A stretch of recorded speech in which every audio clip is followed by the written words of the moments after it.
السلام علیکم ورحمۃ اللہ وبرکاتہ۔ آج ہم سورہ الاحزاب کی آیت نمبر 50 سے پڑھنا شروع کرتے ہیں۔ اعوذ باللہ السمیع العلیم من الشیطان الرجیم، بسم اللہ الرحمن الرحیم۔ یا ایہا النبی انا احللنا لک ازواجک اللاتی آتیت اجورہن۔ اے نبی صلی اللہ علیہ وسلم، بے شک ہم نے حلال کی ہیں آپ کے لیے آپ کی وہ بیویاں جن کا آپ نے مہر ادا کیا ہے۔ وما ملکت یمینک، نمبر 2، اور جو آپ کی لونڈیاں ہیں، یعنی آپ کے دائیں ہاتھ کی مالک ہیں، یا اس کا محاورہ منع کریں گے کہ جو آپ کی لونڈیاں ہیں، مما افاء اللہ علیک، ان میں سے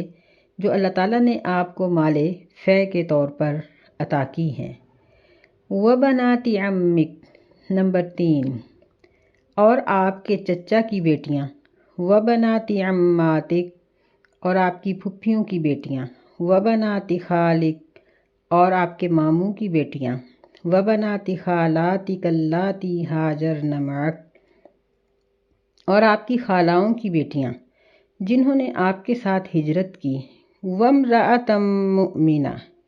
نمبر 4، ایسی عورت جو ہبہ کرے،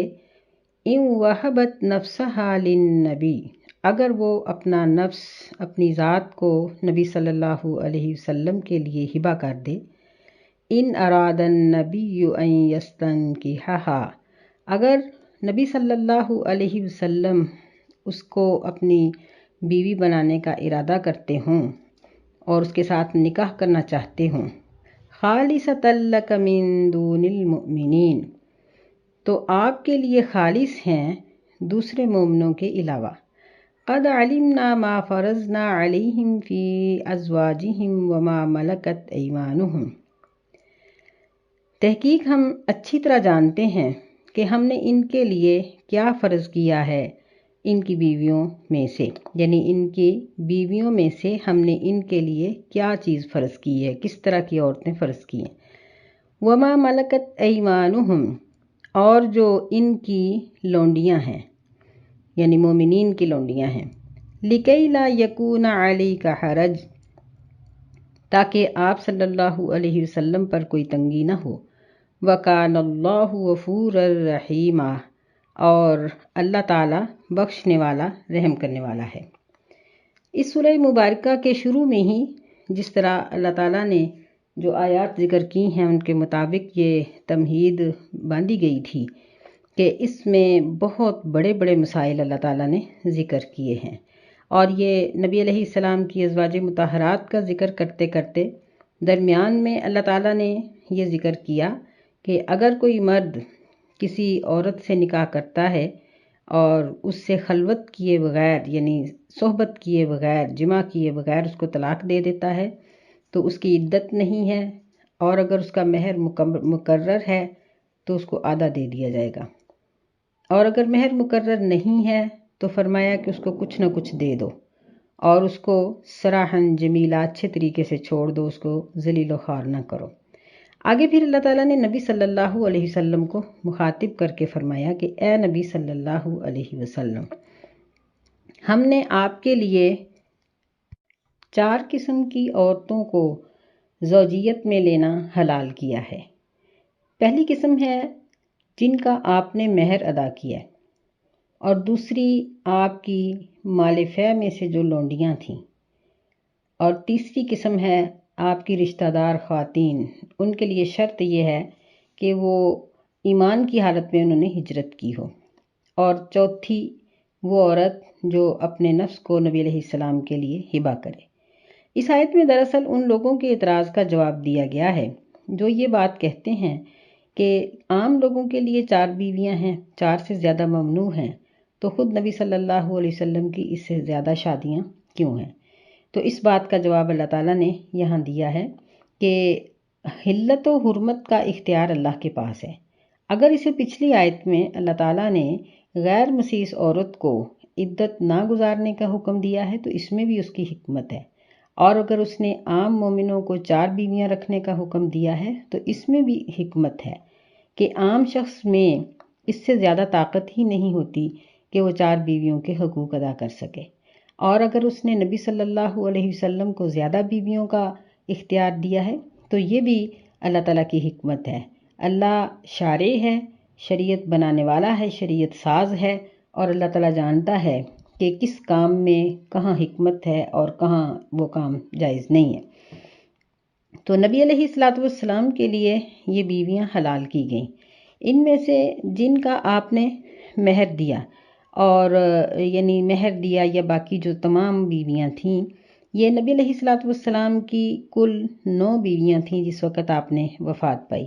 2 بیویاں آپ کی زندگی میں فوت ہو چکی تھیں، سیدہ خدیجہ اور سیدہ زینب بنت خزیمہ رضی اللہ تعالی عنہا۔ اس طرح آپ کی کل 11 بیویاں ہو گئیں۔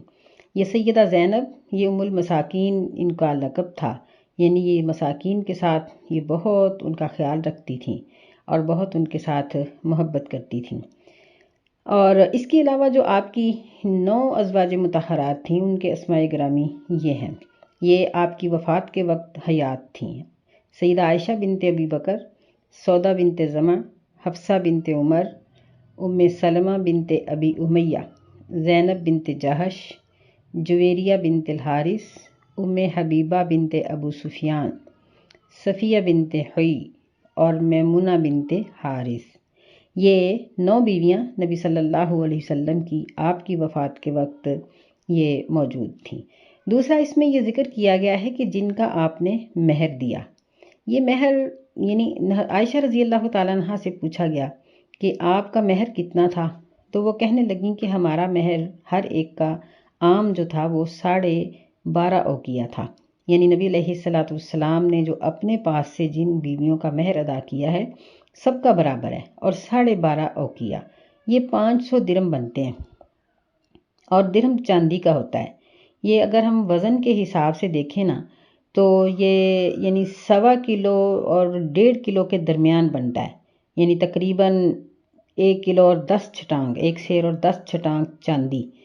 آپ اس کی قیمت اب لگا لیں کہ آج کل 2,500-3,000 روپے تولہ چاندی ہے، اور ہر دور میں یہ چاندی سونا اسی طرح اپنے دور کے حساب سے یہ مہنگا ہی رہا۔ تو اس سے حساب ہم لگا سکتے ہیں کہ نبی علیہ السلام کی بیویوں کا کتنا بھاری مہر تھا، جبکہ ہمارے ہاں باقی سارے کام بہت فضول خرچی کے ساتھ کیے جاتے ہیں، لیکن جب مہر کی باری آتی ہے تو پھر شرعی مہر کا نام رکھ کے پہلے 32 روپے بڑا عرصہ چلتے رہے، پھر اس کے بعد اب 5,000 روپے آ کے مہر اڑا ہوا ہے۔ یہ ایک تہمت ہے، اس کو شرعی مہر نہیں کہنا چاہیے۔ شریعت نے مہر کی کوئی حد مقرر نہیں کی، بلکہ فرمایا کہ آسان مہر وہ ہے جو شوہر آسانی کے ساتھ ادا کر دے، جو خاوند کی آسانی جس میں ہو اور فریقین جس پر راضی ہوں، وہ مہر بہتر ہے۔ تو آپ کی ہر بیوی کا مہر 500 درہم تھا، اور یہ جو ام حبیبہ بنت ابی سفیان رضی اللہ تعالیٰ عنہ تھیں، چونکہ یہ حبشہ کے علاقے میں بیوہ ہوئی تھیں، اور ان کا نبی علیہ السلام کے ساتھ نکاح نجاشی نے کیا تھا، اور اس نے اپنے پاس سے مہر ادا کیا تھا۔ ان کا مہر 400 دینار تھا۔ دینار سونے کا ہوتا ہے، اور 1 دینار تقریباً تولے کا چوتھا حصہ ہوتا ہے۔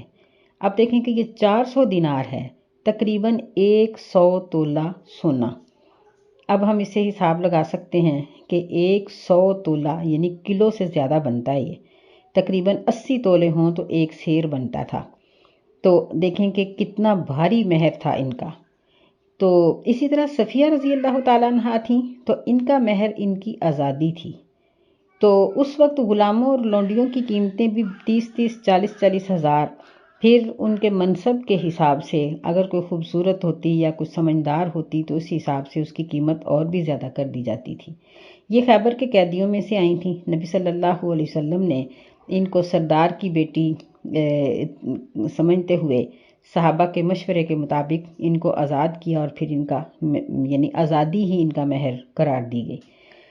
اور جویریہ بنت الحارث یہ بنو مستلق سے تھیں، یہ گرفتار ہو کر آئی تھیں، اور یعنی انہوں نے ثابت بن قیس بن شماس سے اپنی مکاتبت کی کہ میں اپنی رقم ادا کر دیتی ہوں اور آزاد ہو جاتی ہوں۔ نبی علیہ السلام کے بارے میں انہوں نے سنا کہ آپ مکاتبت یعنی جو غلام آزاد ہونا چاہتے ہیں آپ ان کی مدد کرتے ہیں، تو وہ نبی علیہ السلام کے پاس آئیں، تو نبی صلی اللہ علیہ وسلم نے ان کی کل رقم ادا کر کے ان کو لے لیا اور پھر ان کو اپنی بیوی بنا لیا۔ تو اس طرح سے یہ نبی صلی اللہ علیہ وسلم کی بیویوں کے مہر کا مسئلہ حل ہوا۔ دوسرا اس آیت میں یہ چیز بیان کی گئی وَمَا مَلَكَتْ يَمِينُكَ، اس میں مال فے کا ذکر ہے۔ مال فے وہ تھا یعنی ایسی غنیمت کا مال جو مجاہدین کو لڑے بغیر ملتا تھا، جو لڑنے سے ملتا تھا اسے مال غنیمت کہتے ہیں، اور اس کے تو 4 حصے مجاہدین میں تقسیم ہو جاتے تھے اور ایک حصے کو پھر آگے 5 حصوں میں تقسیم کر کے ایک حصہ نبی علیہ السلام کو ملتا تھا۔ لیکن مال فے میں نبی صلی اللہ علیہ وسلم کو ایک حصہ ملتا تھا، اور یعنی اس کے کل 5 حصے ہوتے تھے جن میں سے ایک نبی علیہ السلام کا ہوتا تھا۔ تو اس میں جو لونڈیاں آپ کو ملی تھیں ان کے بارے میں اللہ تعالیٰ نے آپ کو یہ فرمایا کہ آپ جتنی لونڈیاں بھی بطور بیوی اپنے پاس رکھنا چاہیں تو رکھیں۔ تو اگر نبی صلی اللہ علیہ وسلم اس معاملے میں کمزور ہوتے، یعنی نعوذ باللہ من ذالک آپ ایسی چیزوں کی طرف جھکنے والے ہوتے، آپ کا میلان ان چیزوں کی طرف ہوتا، تو نبی علیہ السلام جتنی چاہتے لونڈیاں رکھ سکتے تھے، لیکن نہیں، آپ نے صرف ایک بیوی ماریہ قبطیہ رکھی ہے، یعنی ایک ہی لونڈی ماریہ قبطیہ رضی اللہ تعالی عنہا۔ نبی صلی اللہ علیہ وسلم کے بیٹے ابراہیم انہی سے پیدا ہوئے تھے۔ اس کے علاوہ نبی علیہ السلام نے اور کوئی لونڈی بطور بیوی نہیں رکھی۔ پھر اللہ تعالیٰ نے فرمایا کہ وَبَنَاتِ عَمِّكَ وَبَنَاتِ عَمَّاتِكَ، یعنی آپ کی رشتہ دار عورتیں۔ تو آپ کے ننھیال میں سے تو کوئی لڑکی ایسی نہیں تھی، کوئی عورت نہیں تھی کہ جس سے آپ نکاح کرتے، اور پھر ان میں سے بھی نبی علیہ السلام نے کوئی نکاح نہیں کیے، کیونکہ آپ کے جتنے بھی نکاح ہیں سب میں مسلمانوں کا بھلا ہے، اور مسلمانوں کی افادیت کے لیے ہی آپ نے یہ سارے نکاح کیے ہیں۔ آگے ذکر فرمایا کہ اگر کوئی مومنہ عورت اپنا نفس نبی علیہ السلام کے لیے تحفتاً پیش کرے، یعنی بغیر مہر کے، وہ یہ کہے کہ میں مہر نہیں لوں گی، اگر آپ مجھ سے آپ نکاح کریں تو کر سکتے ہیں، تو یہ ایک بہت یعنی یہ بھی نبی علیہ السلام کے لیے جائز ہے، اور ایسا کہنے والی عورت کے لیے یہ ایک بہت بڑا امتیاز ہے، کیونکہ نبی کی بیوی ہونا اور خاص طور پہ نبی علیہ السلام کی بیوی ہونا آپ کی بیویوں کو دوسری خواتین پر 10 طرح سے امتیاز حاصل تھا، جو کچھ چیزیں دنیا میں اور کچھ چیزیں ان کو آخرت میں ملیں گی۔ تو کیوں نہ پھر وہ خواتین اس چیز کی خواہش کرتی کہ میرا نکاح نبی علیہ السلام کے ساتھ ہو جائے۔ بہرحال یہ ایک اجازت تھی جو اللہ تعالیٰ نے نبی صلی اللہ علیہ وسلم کو دی کہ آپ جہاں بھی جس کے ساتھ بھی چاہیں نکاح کر سکتے ہیں، لیکن تاریخ اس بات کی گواہ ہے کہ آپ نے اس دوران کوئی بھی بیوی اپنے نکاح میں نہیں، نئی بیوی اپنے نکاح میں نہیں رکھی۔ اللہ تعالیٰ نے فرمایا کہ یہ اجازت ہم نے دی ہے، اور ہم اس بات کو جانتے ہیں کہ مومنوں کو کس چیز کی اجازت دی جانی چاہیے اور نبی صلی اللہ علیہ وسلم کو کس چیز کی اجازت دی جانی چاہیے۔ اور اللہ تعالیٰ نے یہ بات بھی فرمائی اپنے نبی کے ساتھ پیار اور محبت کی وجہ سے کہ ہم نہیں چاہتے کہ نبی علیہ السلام پر کوئی تنگی ہو، بلکہ ہم یہ چاہتے ہیں کہ نبی صلی اللہ علیہ وسلم کسی چیز میں بھی تنگی محسوس نہ کریں۔ تو آپ نے یہ جتنے نکاح کیے یہ اپنی امت کی فلاح کے لیے کیے۔ بعض لوگوں نے نبی علیہ السلام پر آج کل بھی جو خاکے بنائے اور کارٹون بنائے نعوذ باللہ من ذالک، اس میں اس طرح کی چیزوں کو بھی ذکر کیا،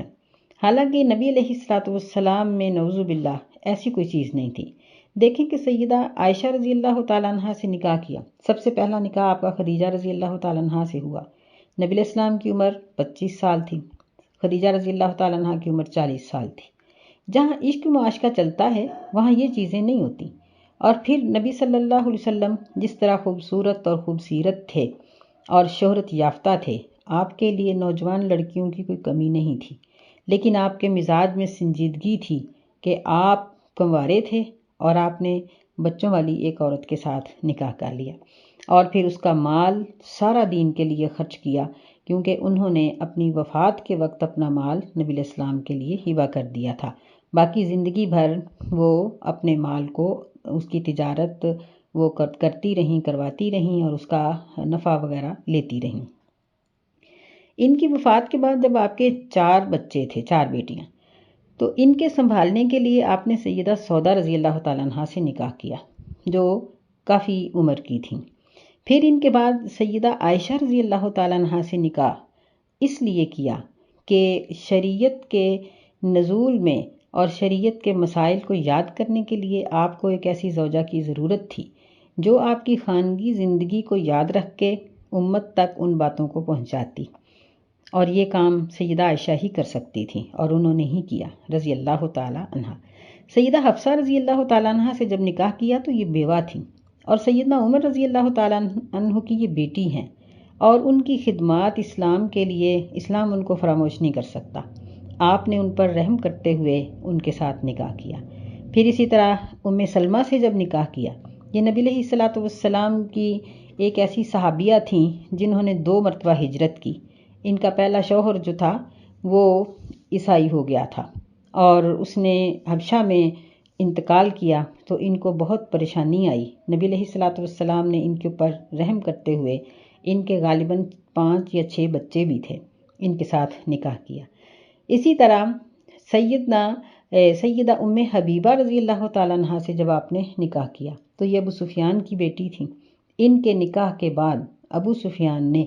مسلمانوں کے ساتھ جنگ کرنے کا ارادہ ترک کر دیا، اور تاریخ گواہ ہے کہ اس کے بعد ابو سفیان رضی اللہ عنہ نے مسلمانوں کے خلاف کوئی بھی مہم جوئی نہیں کی۔ اب بتائیں کہ اس چیز کا فائدہ کس کو پہنچا؟ اسی طرح سیدہ میمونہ رضی اللہ تعالیٰ عنہ، یہ ایک ڈکیت خاندان کی تھیں اور بہت امیر کبیر خاندان سے تھیں۔ جب یہ مسلمان ہوئیں اور نبی علیہ السلام نے ان کو اپنے نکاح میں رکھا تو ان کے خاندان نے مسلمانوں کو لوٹنا چھوڑ دیا، اور ان کے ساتھ نکاح کا مقصد بھی یہی تھا۔ اسی طرح ہر بیوی کے ساتھ نکاح کا ایک ایسا مقصد تھا جس نے امت کو فائدہ پہنچایا، اور آپ نے لوگوں کے امت کے فائدے کے لیے ہی یہ نکاح کیے۔ اور اگر آپ کے اندر کوئی نسوانی عورتوں کی طرف جھکاؤ ہوتا تو نبی علیہ الصلوۃ والسلام سینکڑوں عورتوں کے ساتھ بھی نکاح کر سکتے تھے، کیونکہ ایک نبی کی طاقت عام مرد کی طاقت سے بہت ہی زیادہ ہوتی ہے، جس کا ہم اندازہ نہیں کر سکتے۔ ترجی من تشاء منہن وتؤوی الیک من تشاء، فرمایا کہ ان بیویوں میں سے جس کو چاہو ترجی ڈھیل دے دو یا مؤخر کر دو، جیسے مرضی پڑھ لیں، وتؤوی الیک اور اپنی طرف ملا لو، اپنی طرف جگہ دے دو جس کو چاہو، ومن ابتغیت ممن عزلت اور جن کو آپ جدا کر چکے ہیں، الگ کر چکے ہیں، اگر آپ ان کو دوبارہ تلاش کرنا چاہتے ہیں، اپنے ساتھ ملانا چاہتے ہیں، تو اس میں بھی آپ پر کوئی گناہ نہیں، فلا جناح علیک، آپ پر کوئی گناہ نہیں۔ ذالک ادنی ان تقر اعینہن ولا یحزن، یہ بات بہت قریب ہے کہ ان کی یعنی ازواج مطہرات کی آنکھیں ٹھنڈی ہوں اور وہ راضی ہو جائیں، وَيَرْضَيْنَ بِمَا وَلَا يَحْزَنْ اور وہ غمزدہ نہ ہوں، وَيَرْضَيْنَ بِمَا آتَيْتَهُنَّ كُلُّهُنَّ اور وہ راضی ہو جائیں اس چیز پر جو آپ نے ان سب کو دی ہے، وَاللَّهُ يَعْلَمُ مَا فِي قُلُوبِكُمْ اور اللہ تعالیٰ اچھی طرح جانتا ہے جو تمہارے دلوں میں ہے، وَكَانَ اللَّهُ عَلِيمًا حَلِيمًا اور اللہ تعالیٰ علم رکھنے والا، تحمل والا ہے۔ اس آیت مبارکہ میں نبی صلی اللہ علیہ وسلم کو بیویوں کے بارے میں ایک رعایت دی گئی، یعنی یہ کچھ رعایتیں ہیں جن کا ذکر ہو رہا ہے، جن میں سے پہلی یہ ہے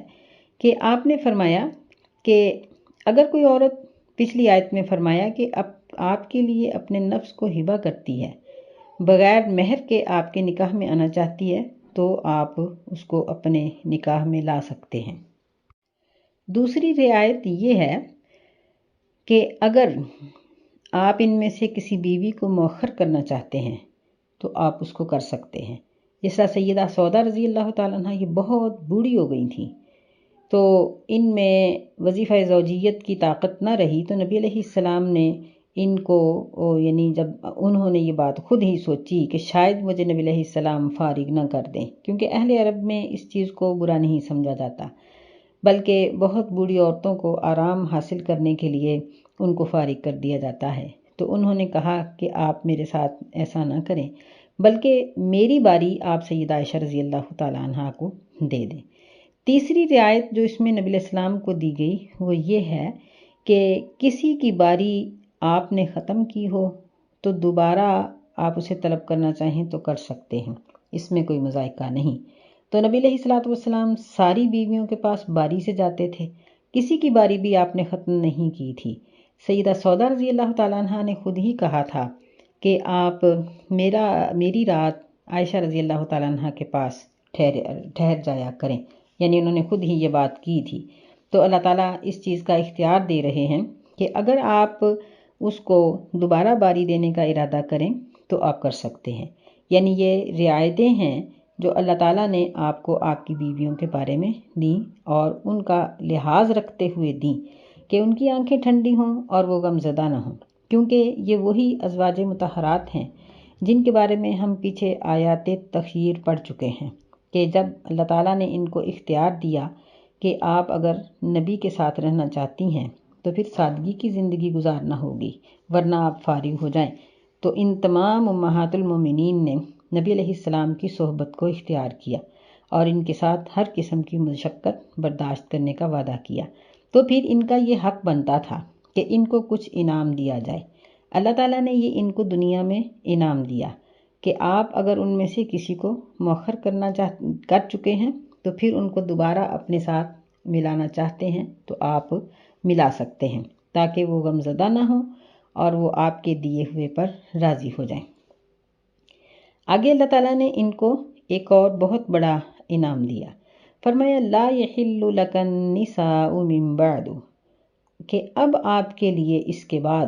کوئی بھی نئی بیوی رکھنا جائز نہیں۔ ولا ان تبدل بهن من ازواج ولو اعجبك حسنهن الا ما ملكت يمينك، اور آپ کے لیے یہ بھی جائز نہیں کہ آپ ایک بیوی کو چھوڑ کر اس کی جگہ دوسری بیوی لے آئیں۔ ان تبدل بهن من ازواج یعنی تعداد اتنی ہی رہ جائے لیکن پہلی کو چھوڑ کر اس کی جگہ دوسری لے آئیں، یہ بھی جائز نہیں ہے، اگرچہ آپ کو ان کا حسن یعنی ان کا اخلاق یا ان کی شہرت یا ان کا حسب و نسب اچھا ہی کیوں نہ لگے۔